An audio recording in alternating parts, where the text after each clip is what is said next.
Hi students, welcome to lecture 3 of biotechnology, principle and processes.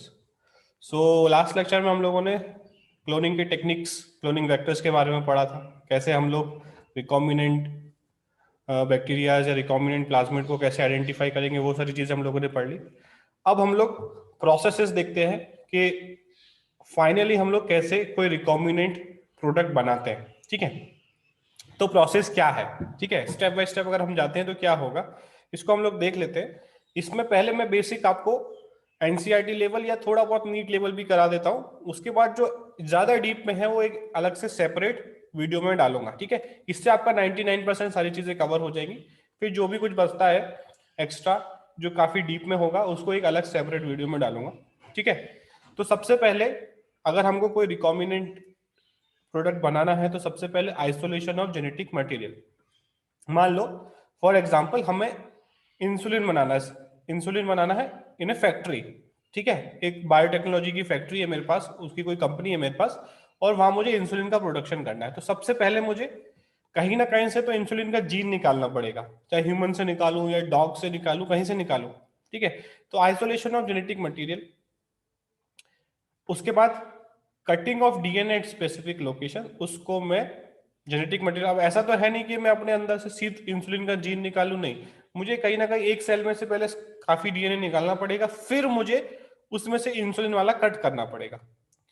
उसके बाद अब मैंने आपको आगे के लेक्चर में बताया था कि मान लो 100 बैक्टीरिया है, 200 बैक्टीरिया, हजारों में होते हैं बैक्टीरिया, जो हम टेस्ट ट्यूब में करते हैं ना वो हजारों लाखों में होते हैं बैक्टीरिया। एक बैक्टीरिया दो बैक्टीरिया का काम नहीं होता है कहीं पे। ठीक है, हजारों लाखों होते हैं और उसमें हजारों लाखों प्लाज्मिड को डाला जाता है, तो उनमें कुछ अंदर चले जाते हैं, हिट एंड ट्राई वाला मेथड है। ठीक है, तो मुझे एक जीन मिली। ठीक है, तो मैं कोई ऐसी टेक्निक निकालूंगा जिससे मैं उस जीन का फोटोकॉपी निकाल सकूं, उसके बहुत सारे कॉपीज बना सकूं। बार बार मुझे उस ऑर्गेनिज्म से निकालने की जरूरत नहीं है। मान लो मुझे अगर मान लो पेनक्रियास से निकालना है तो बार बार मुझे पेनक्रियास में से इंसुलिन जीन निकालना पड़ेगा, तो कौन देगा पेनक्रियास। ठीक है, बट एक बार अगर कहीं से एक इंसान में से मिल जाए तो मैं पीसीआर, एक टेक्निक है पॉलीमरेज चेन रिएक्शन, एक तरह से समझ लो डीएनए का फोटोकॉपी मशीन है वो। एक कॉपी डालो, जितना आपको निकालना उतना आप निकाल सकते हो। ठीक है, तो ये फोटोकॉपी मशीन जो है उसको हम बोलते हैं पीसीआर, तो उसको भी हम लोग डिटेल में पढ़ेंगे आगे। उसके बाद जब उसके कॉपीज बन गए तो वो कॉपीज को हम लोग वेक्टर में डालेंगे। ठीक है, जैसे PBr322 प्लाज्मिड है उसको कट करेंगे, उसमें ये इंसुलिन का जीन डालेंगे और उसको हम होस्ट सेल में, मान लो ई कोलाई हमको यूज करना है फॉर प्रोडक्शन ऑफ इंसुलिन, तो हम उसे ई कोलाई वाले बैक्टीरिया में हम उस प्लाज्मिड को, जो है मॉडिफाइड प्लाज्मिड जो हमने बनाया है इंसुलिन जीन के साथ, उसको हम वहां पर उसको इंसर्ट कर देंगे। ठीक है, उसके बाद अब उस इकोलाई को हम बड़े बड़े बायोरिएक्टर, जैसे मान लो एक बड़ा कुकर है जिसमें प्रॉपर टेम्परेचर प्रेशर, उसका खाने को हम बोलते हैं मीडियम, वो प्रोवाइड करेंगे। बैक्टीरिया मल्टीप्लाई करेगा तो प्लाज्मिड में ट्रांसक्रिप्शन होगा, ट्रांसलेशन होगा और इंसुलिन बनता जाएगा। अब इंसुलिन बैक्टीरिया के किसी काम का नहीं है, उसके अंदर तो कुछ ऐसा है नहीं, तो वो उसे बॉडी के अपने सेल के बाहर फेंक देगा। ठीक है, उस मीडियम में इंसुलिन आ जाएगा, फिर हम उसे प्यूरिफाई कर लेंगे। ठीक है, उसको हम बोलते हैं डाउनस्ट्रीम प्रोसेसिंग, जिससे हम इंसुलिन को वहां से टैंक से निकालना, बायोरिएक्टर में से निकालना, उसको प्रोसेस करना, प्यूरिफाई करके उसकी पैकेजिंग करके उसे हम स्टोर करेंगे। उस पूरे को हम बोलते हैं डाउनस्ट्रीम प्रोसेसिंग। ठीक है, इंसुलिन बैक्टीरिया को ग्रो करने के बाद उसको वहां से निकालना। देखो उसमें क्या क्या होगा, बायोरिएक्टर में बैक्टीरिया भी होगा, खाना भी होगा, बायो जो बैक्टीरिया वेस्ट प्रोडक्ट निकाल रहा है वो भी होगा, कुछ उसकी भी प्रोटीन्स होंगी, तो एक पूरा एक मिक्सचर होगा उसमें, उसमें से हमें इंसुलिन निकालना है, बाकी सबको रहने देना है। ठीक है, तो वो प्यूरिफिकेशन होगा, फिर उसका पैकेजिंग, उसका स्टोरेज, वो पूरा जो है ये पूरा प्रोसेस जो उसको हम बोल देते हैं डाउनस्ट्रीम प्रोसेसिंग। ठीक है, तो ये 6 स्टेप है, ये 6 स्टेप को हम लोग एक एक करके पढ़ते हैं। ठीक है, फर्स्ट है आइसोलेशन ऑफ जेनेटिक मटेरियल। ठीक है, ट्रीट बैक्टीरियल सेल, प्लांट और animal cell tissue with enzyme like lysozyme, cellulase और किडनेस। ठीक है, अब जैसी उनकी सेल वॉल है उसके अकॉर्डिंग हम लोग वो एंजाइम डालेंगे, जिससे क्या होगा, अगर लाइसोजाइम डाला तो उसका सेल वॉल टूट गया, मतलब डीएनए अब बाहर आ गया। ठीक है, the cell is broken releasing DNA other macromolecules, RNA, proteins, polycyclic lipid. ठीक है, सेल फट गया और वो सारी चीजें जो अंदर थी वो बाहर आ गई। अब आरएनए हमें नहीं चाहिए तो हम राइबोन्यूक्लियस, उस सॉल्यूशन में हम राइबोन्यूक्लियस डाल देंगे तो क्या होगा, आरएनए खत्म। प्रोटीन के लिए प्रोटीज डाल देंगे, प्रोटीन खत्म। ठीक है, other molecules are repelled by appropriate method. ठीक है, अलग अलग मेथड से हम निकाल देंगे। ठीक है, मेनली हमको आरएनए और प्रोटीन को निकालना होता है। अब क्या करेंगे, add alcohol on to the sides until two distinct layer are separated. ठीक है, ऐसे करके हम एल्कोहल डालेंगे। ठीक है, spooling of genetic material is observe when chilled ethanol is added, purified DNA precipitate out as a fine thread in the suspense. ठीक है, जैसे हम उसमें चिल्ड एल्कोहल डालेंगे, चिल्ड इथेनॉल डालते हैं, तो पूरा का पूरा डीएनए जो है वो प्रेसिपिटेट होकर एक जगह आ जाता है, व्हाइट व्हाइट जो है पूरा इकट्ठा हो जाता है एक तरफ, जैसे यहाँ पे दिख रहा है आपको, इस तरीके से प्रेसिपिटेट हो जाएगा और उसको फिर हम लोग सेपरेट कर लेंगे। अब डीएनए आइसोलेट करने के बहुत सारे टेक्निक्स हैं। ठीक है, यहाँ पर हमको बेसिक ये इथेनॉल वाला मेथड है, बट आजकल बहुत सारे टेक्निक से किट्स आते हैं। ठीक है, आपको कुछ अपना दिमाग नहीं लगाना, किट आता है, डीएनए आइसोलेशन, प्लाज्मिड आइसोलेशन का किट आता है। ठीक है, किट मतलब उसमें सारी चीजें होती है। ठीक है, जैसे सोल्यूशन 1 सोल्यूशन 2 उसमें लिखा होता है, उसमें पूरा एक चार्ट दिया होता है कि पहले आप सेल लो, फिर उसमें सोल्यूशन 2 डालो, सोल्यूशन 1 डालो, फिर 5 मिनट उसे हीट करो, फिर सोल्यूशन 2 डालो, ऐसे करके पूरा प्रोसेस उसमें दिया होता है। एंड में आपको डीएनए मिल जाएगा, आपको कुछ अपना दिमाग नहीं लगाना है। ठीक है, आइसोलेशन किट्स आते हैं, आप उससे डायरेक्ट निकाल सकते हो। जीनोमिक डीएनए निकालना है तो अलग टेक्निक्स लगते हैं, क्योंकि जीनोमिक डीएनए बहुत बड़ा होता है, और प्लाज्मिड डीएनए निकालना है तो बहुत इजीली निकल जाता है, क्योंकि प्लाज्मिड बहुत छोटा होता है। ठीक है, अब हमने आइसोलेट कर लिया डीएनए। ठीक है, purified DNA is incubated with restriction enzyme. अब हम उसे रेस्ट्रिक्शन एंजाइम के साथ रखेंगे, जिसके अकॉर्डिंग पहले हम उसको कंप्यूटर पे पहले हम डिजाइन करते हैं प्रोजेक्ट। ठीक है, उसको हम बोलते हैं bio informatics. Bio informatics means computer और बायोलॉजी को यूज करके हम पहले एक प्रोजेक्ट डिजाइन करते हैं कि यहाँ से कट करेंगे तो कितना जीन निकलेगा, कहीं जीन के बीच में तो कट नहीं लग जाएगा, जीन तो नहीं टूट जाएगा। तो हम ऐसे एंजाइम सेलेक्ट करते हैं जो जीन को बीच में से ना काटे, सिर्फ साइड से काटे। ठीक है, तो वो पूरा एनालिसिस जो होता है उसको हम बोलते हैं बायो इन्फॉर्मेटिक्स। बायो इन्फॉर्मेटिक्स के टूल्स आते हैं। ठीक है, मेरे पास भी बहुत सारे टूल्स हैं जिससे हम उसे एनालाइज कर सकते हैं। कभी क्लास क्लास अगर हम लोग का क्लास ऑफलाइन क्लास होगा तो मैं आपको दिखाऊंगा प्रोजेक्टर पे कि कैसे हम डीएनए को आर्टिफिशियली हम उसको पूरी तरीके से कट कर सकते हैं, और ये भी देख सकते हैं कि कट होने के बाद वो कैसा दिखेगा, कितना साइज रहेगा, उसे जेल पे रन करेंगे तो क्या दिखेगा। ठीक है, as a result DNA digest, DNA fragments are separated by technique called gel electrophoresis. अब देखो ये हमको समझना है यहाँ पर कि जब हमने एक डीएनए को कट किया तो उसमें अलग अलग फ्रेगमेंट्स बनेंगे। ठीक है, मान लो तुम्हारा जीन कट गया, बट कैसे निकालोगे उसमें।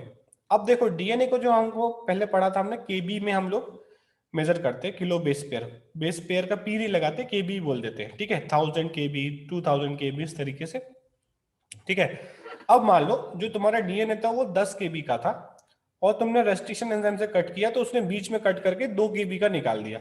बीच में कट किया तो मान लो इधर 5 KB, इधर 3 KB, और तुम्हारा डीएनए 2 KB। तो उस टेस्ट ट्यूब में, उस वायल में जो है 3 तरह के डीएनए हैं, एक 5 KB का, एक 3 KB का है। ठीक है, और एक 2 KB का। हमें सिर्फ 2 KB वाला चाहिए, बट ऐसे मैं किसी स्केपल से पकड़ के या किसी सीजर से पकड़ के तो नहीं निकाल सकता, दिखता तो है नहीं डीएनए।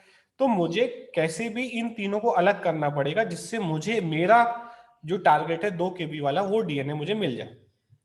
ठीक है, तो ये डीएनए के फ्रेगमेंट्स को सेपरेट करने का जो टेक्निक है उसको हम बोलते हैं जेल इलेक्ट्रोफोरेसिस या फिर एग्रोस जेल इलेक्ट्रोफोरेसिस। ठीक है, एक वीड होता है। ठीक है, इससे हम एग्रोस निकालते हैं। ठीक है, एग्रोस एक प्रोडक्ट है। ठीक है, जिसको हम ये जेल बनाते हैं। ठीक है, तो क्या करेंगे, देखो यहाँ पे डीएनए सैंपल है, रेस्ट्रिक्शन एंजाइम से कट किया, अब ये अलग अलग साइज के फ्रेगमेंट्स हैं। अब देखो ये उसका असेंबली है, ये एक मशीन है। ठीक है, जो करंट प्रोवाइड करती है, बेसिक, बहुत बेसिक मशीन है, ये आराम से खुद भी बना सकते हैं। ठीक है, ये एक्चुअल में ये मशीन जो है ₹1,00,000 की आती है। ठीक है, ये 1000 रुपीज की, ये 1,00,000 रुपीज की ये मशीन आती है। ठीक है, बट इसका जो कॉन्सेप्ट है बहुत इजी है। तो मैं जब अपने एमएससी में था तब मैंने ये ₹1000 में बना दिया था। ठीक है, और ₹1000 में बनाया तो बाकी बहुत सारे लोग जो है खुश भी हुए, बहुत सारे लोग नाराज भी हुए कि भाई ये तो हमारा बिजनेस ही बंद कर देगा। ठीक है, और ये जो मैंने ₹1000 का बनाया, ये नेचर नेचर का एक मैगजीन आता है, दुनिया का सबसे बड़ा जो जर्नल है वो मैगजीन आता है, उसमें ये पब्लिश हुआ। ठीक है, कि ये एक स्टूडेंट है, उसने ये जो लाखों रुपए की जो मशीन आती है वो कुछ $36 उनके अकॉर्डिंग उन्होंने डाला था, $36 में उसने बना दिया। ठीक है, तो नेचर की मैगजीन में ये आर्टिकल छपा था, ठीक है। तो ये मशीन क्या करती है, देखो हमको पता है डीएनए पे नेगेटिव चार्ज है, ठीक है। तो ये जो दिख रहा है यहाँ पे, ये चीज है, ये जेल है, ठीक है। तो ये एक जेल है जिसको हम एग्रोस का जेल होता है। अब ये एग्रोस जेल को अगर हम लोग विजुअलाइज करें तो कैसा देखेगा, मान लो एक रूम है, ठीक है, एक स्कूल है, स्कूल में क्लासरूम है, उसमें हमने एक जाल बनाया, रस्सियां बांध दी है बहुत सारी, ठीक है। पूरा जैसे वो बच्चों के खेलने का जगह नहीं होता मॉल वॉल में, बहुत सारी रस्सियां बंधी हुई है, उसमें से निकल के जाना है, ठीक है। तो इधर की तरफ जो है हम अपने सैंपल को डालेंगे जिसमें मिक्सचर है, ठीक है। अब मान लो मैंने स्कूल में कंपटीशन किया कि उस जाले में से निकल के जाना है, तो मैंने एक फर्स्ट क्लास का बच्चा लिया, एक 7th क्लास का बच्चा लिया और एक 12th क्लास का बच्चा लिया, ठीक है। और तीनों को स्टार्टिंग लाइन पे यहां पर खड़ा कर दिया। तो कौन जल्दी पहुंच जाएगा उस तरफ, कौन जाले को पार करके उधर निकल जाएगा? फर्स्ट क्लास का बच्चा, क्योंकि वो छोटा है तो वो इजीली निकल जाएगा, और 12th क्लास का बच्चा एकदम पीछे रहेगा, और 5th 7th क्लास का बच्चा जो है वो बीच में रहेगा, ठीक है। उधर क्या है, क्यों उधर जा रहा है? उधर हमने एक पॉजिटिव चार्ज रखा है, इस तरफ हमने पॉजिटिव चार्ज रखा है, इस तरफ नेगेटिव चार्ज रखा है। तो जैसे हम इसमें जेल को रखते हैं और जेल में हम लोग डाल देंगे अपना सैंपल, ये जो टेस्ट ट्यूब में जो सैंपल था जिसमें तीनों तरीके के बैंड्स थे, 5 kb, 3 kb, 2 kb, उसको हम इसमें डाल देंगे, ठीक है। और करंट को ऑन कर देंगे, तो क्या होगा, डीएनए जो है अब जेल में से ऐसे कैसे करके आगे बढ़ता रहेगा, जेल में छोटा वाला आगे चला जाएगा, ठीक है। साइज के अकॉर्डिंग ये सेपरेट हो रहा है on the basis of charge, on the basis of charge ये सेपरेशन हो रहा है, ठीक है। तो चार्ज इधर पॉजिटिव चार्ज है, इधर नेगेटिव चार्ज है, कुछ देर तक हम आधे आधे घंटे करीब तक इसको चलाते हैं, फिर करंट को बंद कर देते हैं, तो इस तरीके से हमको फ्रेगमेंट मिल जाएगा। अब यहाँ पे चीज क्या है कि कैसे पता चलेगा कि कौन सा फ्रेगमेंट किस साइज का है, ठीक है। चलो तुमको ये तो पता चल गया, यहाँ पे तो मैंने बोल दिया कि 2, 3 और 5 का है, बट मान लो एक 2 का है, एक 2.2 का है, एक 2.5 का है, तो कैसे करोगे, ठीक है। तो उसके लिए हम क्या करेंगे, एक हमेशा एक वेल में हम लोग क्या करते हैं, एक वेल, इसको वेल बोलते हैं, जहां पर हम अपना लोड करते हैं सैंपल, ठीक है। खाली जगह होती है, थोड़ा सा जेल को हम थोड़ा सा काट कर देते हैं, जैसे कॉम्ब लगा देते हैं, जैसे कॉम्ब होता है ना बाल काटने का, वो कॉम्ब लगा के वहां पे थोड़ा सा छेद कर देते हैं, वहां पे हम उसको पिपेट से जो है यहाँ पे डाल देते हैं। तो क्या करते हैं हम लोग, एक वेल में नोन सैंपल, एक लैडर लगाते हैं, जैसे आगे की स्लाइड्स में मैं दिखाता हूँ, देखो यहाँ पर। तो ये स्टार्ट है, इसमें हम लोग सैंपल्स डालते हैं, ठीक है। और इसमें मान लो मैंने एक में माने मैंने नोन डाल दिया, ठीक है। देखो यहाँ पे एनिमेशन से दिख रहा है कि जैसे जैसे टाइम बढ़ेगा ये सैंपल्स अलग अलग होंगे, ठीक है। मतलब 2 घंटे बाद ये इस तरीके से लगा, 2 घंटे वैसे लगते नहीं है, उससे कम टाइम में हो जाता है, ठीक है। तो ये समझ में आ गया। अब क्या होगा, DNA is negatively charge so it moves towards the anode, ठीक है, एनोड की तरफ जाएगा। DNA fragments are separated according to their size through sieving effect of agarose gel, ठीक है, पॉलीमर फ्रॉम सीवीड, सीवीड से हम लोग ये एग्रोज निकालते हैं और इसी को हम लोग यूज करते हैं इस डीएनए को सेपरेट करने के लिए।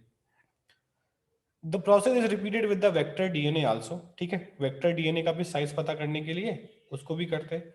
अब पता कैसे चलेगा, देखो ये अलग अलग सैंपल ऐसा दिखता है, ठीक है। डीएनए जो है हमको, इंसान डीएनए को ऐसे ही देख पाया आज तक, उससे ज्यादा हम लोग नहीं देख पाए। तो क्या करेंगे, DNA fragment can be seen as bright orange, हम लोग क्या करते हैं इस सैंपल के साथ साथ ये जेल में एक डाई डालते हैं जिसको हम बोलते हैं इथिडियम ब्रोमाइड, ठीक है। इथिडियम ब्रोमाइड क्या करता है, डीएनए में पता है हेलिकल है और हर बेस पेयर के बीच में थोड़ा थोड़ा जगह है। तो इथिडियम ब्रोमाइड का एक प्लेनर मॉलिक्यूल है, वो उन बेस पेयर्स के बीच में जाके फंस जाता है, ठीक है। डीएनए के हर बेस पेयर के बीच में जाके इथिडियम ब्रोमाइड फंस जाएगा। तो डीएनए तो कोई लाइट नहीं शो करेगा, बट इथिडियम ब्रोमाइड चमकेगा, इनडायरेक्टली हमें पता चल जाएगा, ठीक है। तो ये वाला जो है, ये मान लो हमने नोन डाल दिया है कि ये 1 kb है, ये 2 kb है, ये 3 kb, 4 kb, 5 kb, 6 kb, 7 kb, 8 kb, 9 kb, ठीक है। ये हमारा नोन है जो कंपनी सप्लाई करती है, ठीक है। तो पहले सैंपल में नोन डाल दिया। अब मुझे पता करना है कि भाई ये कितने फ्रेगमेंट का है, इसका साइज क्या है। तो मैं इधर से देख लूंगा, ये 1, 2, 3, 4, 5, 6, 5 और 6 के बीच में आ रहा है, मतलब 5.5 kb अराउंड ये है, ठीक है। तो हम नोन लेडर से कंपेयर करके, मान लो ये 3 है, इसमें इसमें 3 है, तो इससे मैं पता कर सकता हूं कि कौन किस साइज का है, ठीक है। अब मुझे पता चल गया कि भाई मेरा ये वाला है, मान लो 1, 2, 3, 4, मुझे जो डीएनए चाहिए था वो ये वाला है, या फिर ये वाला है मेरे को 2 kb वाला, ठीक है, 2 kb वाला मुझे चाहिए। तो अब क्या करूंगा मैं, एक ब्लेड लूंगा, ठीक है, और जेल को, जैसे ये को यहाँ पर देख रहे हो, ब्लेड लूंगा और उसी पे ब्लेड को रख के यहाँ से, ठीक है, जैसे एक मान लो एक चॉकलेट है तुम्हारे पास, जेली वाली चॉकलेट है, तो उसको आराम से ब्लेड से कट कर सकते हो, बट उतना ही डीएनए आना चाहिए, बाकी डीएनए हमें नहीं चाहिए, ये इसको ब्लेड से ऐसे कट करेंगे, ठीक है। अब ब्लेड को कट करके उस excise DNA band and add to gel dissolve buffer, अब यहाँ पर इसको हम एक बफर में डालेंगे जिससे जेल जो एग्रोज है वो निकल जाए, सिर्फ डीएनए डीएनए में मिले। इस टेक्निक को हम बोलते हैं elution. DNA bands are cut from agarose gel, this is called as elution, ठीक है। अब क्या करेंगे, उसे प्यूरिफाई कर लेंगे, सिर्फ हमारे पास डीएनए बचे जो 2 kb वाला है, और जो भी उस एक्स्ट्रा था एग्रोज जेल वो निकल जाए। The cut out gene of interest from source DNA and cut vector, ठीक है। अब मान लो ये तो हमारा जीन ऑफ इंटरेस्ट था, और ये मान लो हमारा वेक्टर था जिसको भी हमने रेस्ट्रिक्शन एंजाइम से कट कर दिया है, तो उसको भी एक प्यूरिफाई कर लेंगे इल्यूशन के थ्रू, अलग अलग ट्यूब में कर लेंगे, ठीक है। तो इसको हम लोग स्पिन कॉलम, मतलब उसको स्पिन करके, ये पूरा टेक्निक है उतना हमको नहीं जाना है, और उसको हम लोग इल्यूट कर लेंगे, हमारे पास प्योरीफाइड आ जाएगा। एक ट्यूब में हमारे पास जीन ऑफ इंटरेस्ट आ गया, ठीक है, ये वाला आ जाएगा एक ट्यूब में, और एक ट्यूब में ये आ जाएगा वेक्टर डीएनए। अब हम उस दोनों को मिक्स कर देंगे, मोस्टली 2:1 का रेशियो हम रखते हैं, ठीक है, 2:1 का रेशियो रखते हैं, और उसको हम लोग मिक्स कर देते हैं, और हम लोग उस वहां पर लाइगेज एंजाइम उस ट्यूब में डाल देंगे, ठीक है। एक ट्यूब लिया, फ्रेश ट्यूब लिया, उसमें हम लोगों ने जीन ऑफ इंटरेस्ट डाल दिया, उसमें हमने वेक्टर डीएनए डाल दिया, दोनों को एक ही रेस्ट्रिक्शन एंजाइम से कट किया, इसको भी उसको भी, तो क्या होगा, ओवरलैपिंग एंड्स बनेंगे, स्टिकी एंड्स बनेंगे। तो ये जो है स्टिकी एंड यहाँ पे बन रहा है, ये से चिपक जाएगा, और इसका स्टिकी एंड यहाँ चिपक जाएगा, तो ये यहाँ पे पूरी तरीके से अटैच हो जाएगा, और ये रिकॉम्बिनेंट डीएनए बन जाएगा, ठीक है। तो ये हो गया हमारा कटिंग, ठीक है, जॉइनिंग। इल्यूशन हमको समझ लेना है कि इल्यूशन मतलब एग्रोज बैंड में से हमको अपना जीन ऑफ इंटरेस्ट निकालना है, या वेक्टर निकालना है, जो भी निकालना है, डीएनए जो भी निकालना है, ठीक है। ये हमको समझ में आ गया। एग्रोज जेल यूज होता है विजुलाइज करने के लिए, इथिडियम ब्रोमाइड डाई यूज होती है जो यूवी लाइट में दिखेगी, ठीक है।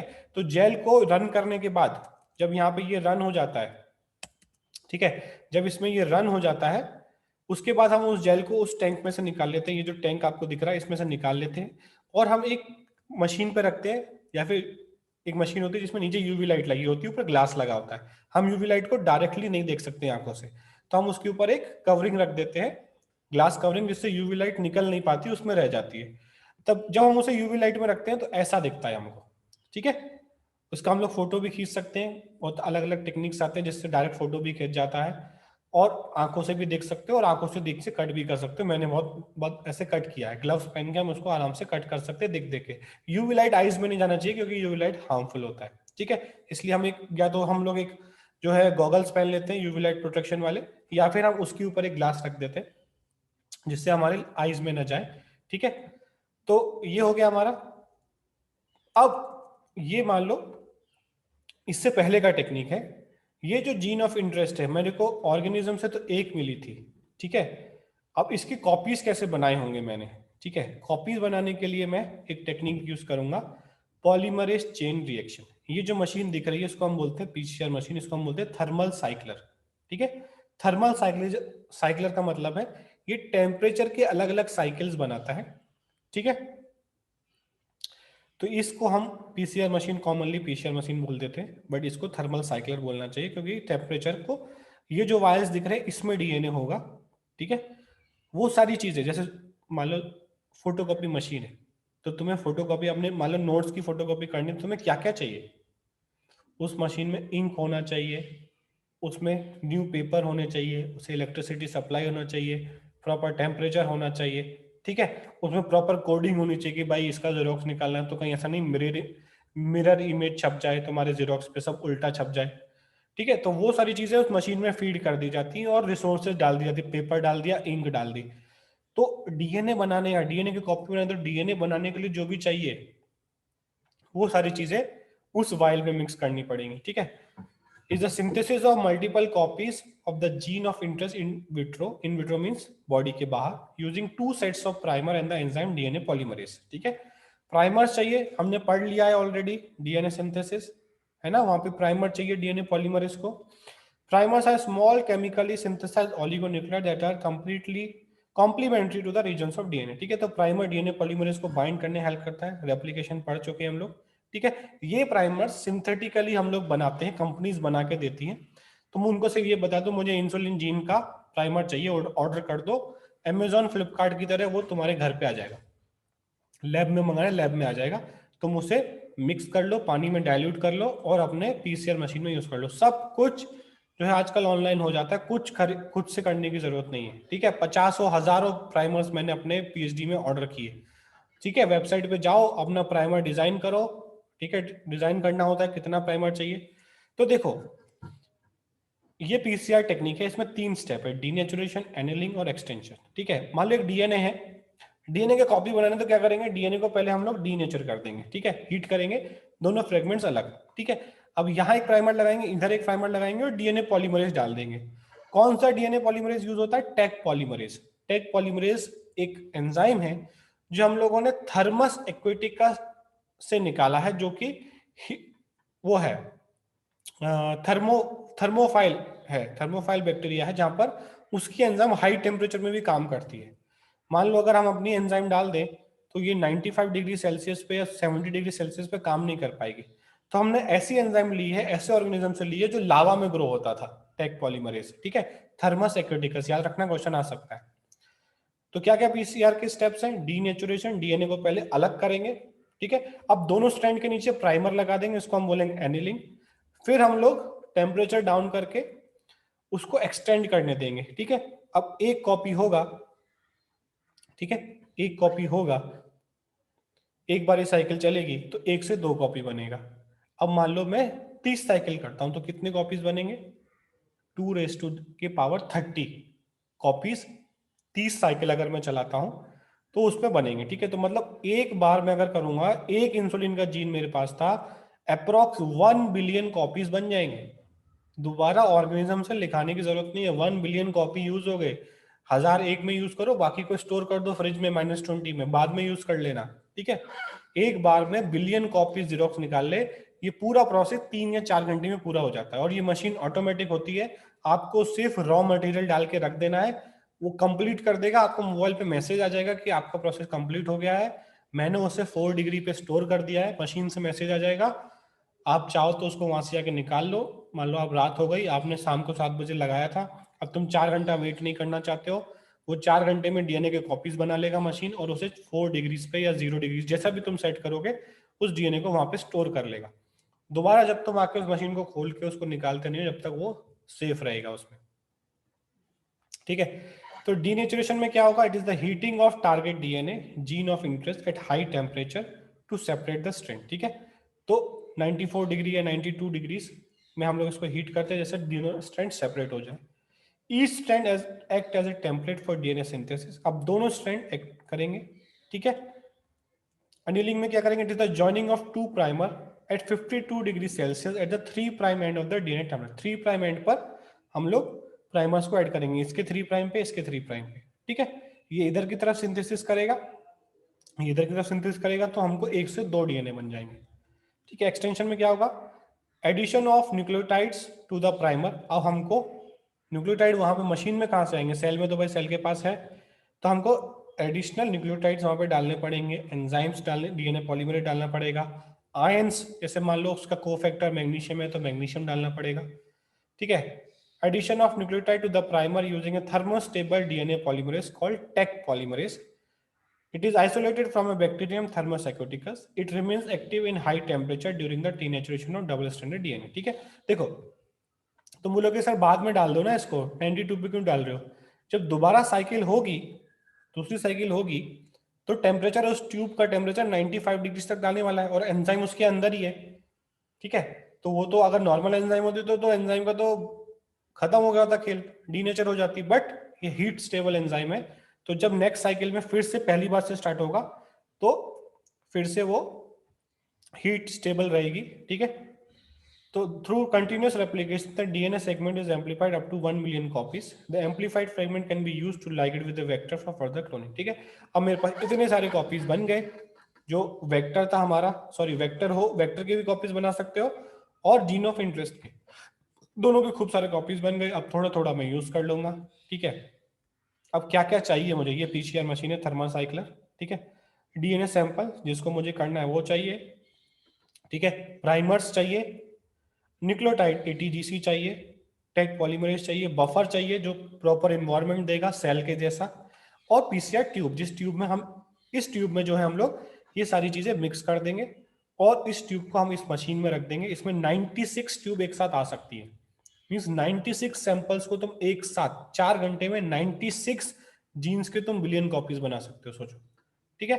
तो 95 डिग्री सेल्सियस पे स्ट्रैंड सेपरेट हो जाएंगे, फिर प्राइमर्स ऐड हो जाएंगे, और थर्ड, ये टेम्परेचर थोड़ा बहुत ऊपर नीचे हो सकता है, ठीक है। तो ऐसा मत सोचना कि सिर्फ 52 था 55, तो 2-3 डिग्री ऊपर नीचे होता है। वो डीएनए के अकॉर्डिंग, प्राइमर के अकॉर्डिंग, वो इंसान जो साइंटिस्ट रिसर्च कर रहा है वो सेट करता है उसका पूरा एनालिसिस करके, ठीक है। उतना हमारे सिलेबस में नहीं है तो उतना डिटेल में हम नहीं जाएंगे कि कैसे उसको एनालाइज करते हैं। तो टेम्परेचर 94 से 95 92 रख सकते हैं। एनीलिंग टेम्परेचर 52 से लेके 58 तक हो जाता है, और एक्सटेंशन मोस्टली 72 डिग्री सेल्सियस पे होता है, जिससे एक साइकिल होगी तो 1 से 2 कॉपी, दूसरे साइकिल में 2 से 4, 4 से 8, ऐसे। तो 30 साइकिल्स अगर होते हैं तो 2 की पावर 30 कॉपीज हमको मिलेंगे, 1 बिलियन कॉपीज अराउंड हमको मिलेंगे, ठीक है। तो ये पूरा पीसीआर हमारा हो गया, ठीक है। उसके बाद insertion of recombinant DNA into host. अब जो हमारा डीएनए मिला था हमको पीसीआर से, मान लो पीसीआर के बाद हमने उसे लाइगेट किया, ठीक है। लाइगेशन हमने पहले देख लिया था।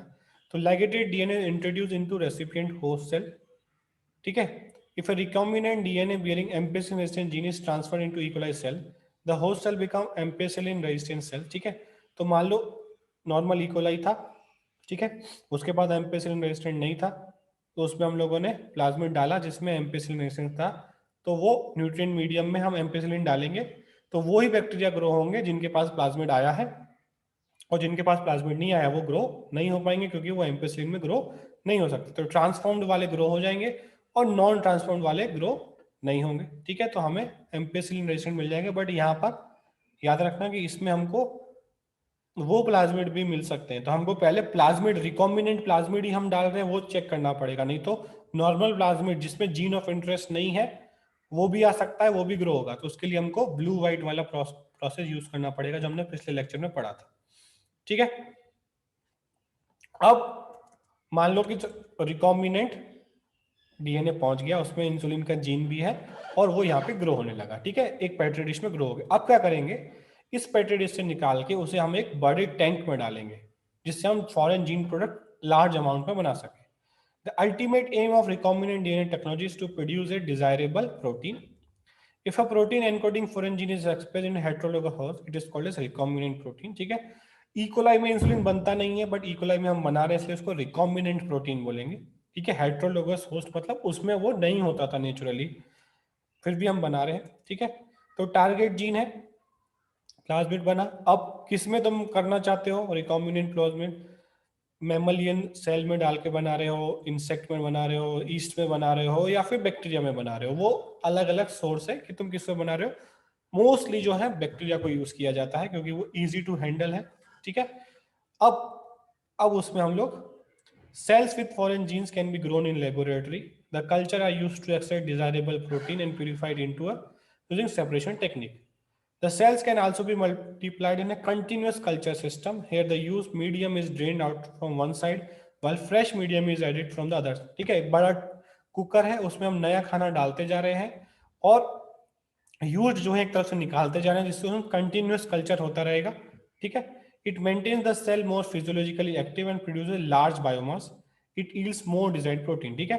कंटिन्यूसली हम लोग खाना उसमें ऐड कर रहे हैं, बैक्टीरिया ग्रो होता रहेगा और कंटिन्यूसली उसमें से वेस्ट निकाल रहा है, क्योंकि अगर वेस्ट एक्यूमुलेट होगा तो बैक्टीरिया खुद मरने लगेगा। जैसे हम लोगों ने ईस्ट के केस में पढ़ा था स्ट्रेटेजीज में कि एल्कोहल वो बनाता है, बट एल्कोहल का कॉन्सेंट्रेशन अगर ज्यादा हो जाएगा तो ईस्ट खुद मरने लग जाता है उससे, तो हमको उसमें से कंटिन्यूसली निकालते रहना है अल्कोहल, ठीक है। तो ऐसे बड़े बड़े ये बायोरिएक्टर्स एक तरह से बड़े कुकर्स होते हैं, ठीक है। इसमें टेम्परेचर प्रेशर मेंटेन किया जाता है, हाइजीनिक कंडीशन मेंटेन की जाती है, इसमें हम सारा खाना डाल देंगे। These are vessel in which raw materials are biologically converted into specific products, ठीक है। using microbial, plant, animal, human cells. Bioreactor are used to produce large quantity of product. They can process 1000 to 10,000 liters of culture. ठीक है, 1000 litre खाना उसमें डाल सकते हैं, उसमें बैक्टीरिया डाल सकते हैं. ठीक है. A bioreactor provide optimum growth, temperature, pH, substrate, salt, vitamin, oxygen, वो सारी चीजें उसमें मेंटेन की जाती है कि उस प्रोटीन को बनाने के लिए, उस ऑर्गेनिज्म को ग्रो करने के लिए क्या क्या चाहिए. अगर बैक्टीरिया को ग्रो कर रहे हैं तो 37 डिग्री सेल्सियस होना चाहिए, पीएच इतना होना चाहिए. ठीक है, सॉल्ट उससे ज्यादा नहीं होना चाहिए, ऑक्सीजन उसे कितनी चाहिए कि ऑक्सीजन एक बैक्टीरिया या एनारोबिक है. ठीक है, वो सारी चीजें वहां पे करके उसको कंडीशन दी जाती है जिससे वो बनेगा.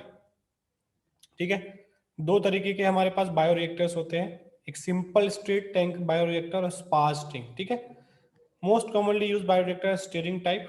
ठीक है, इट इज यूजुअली सिलिंड्रिकल और विद ए कर्व्ड बेस और facilitate the mixing of the bioreactor. ठीक है, अब इसमें डालेंगे और इसको मिक्स भी करते रहना है. ठीक है, इसको मिक्स भी करते रहना है, सारी चीजें मिक्स होती रहे. ठीक है, तो ये मोटर लगा है और ये इसमें स्टेराइल एयर यहाँ से जाएगा और ये मिलाता रहेगा जिससे सारी चीजें मिक्स होती रहे. नहीं तो ऐसा क्या होगा, सारी चीजें खाने की चीजें नीचे बैठ जाएंगी तो पूरे में ग्रो नहीं होगा बैक्टीरिया.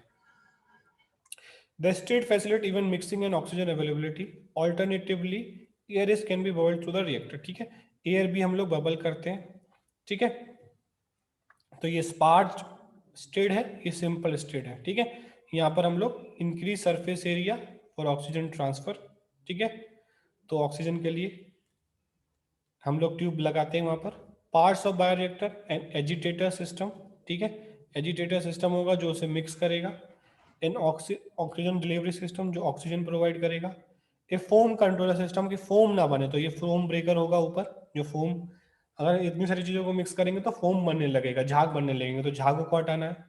टेम्परेचर कंट्रोल सिस्टम होना चाहिए इसमें जिससे टेम्परेचर इसका बराबर रहे. पीएच कंट्रोल सिस्टम होना चाहिए.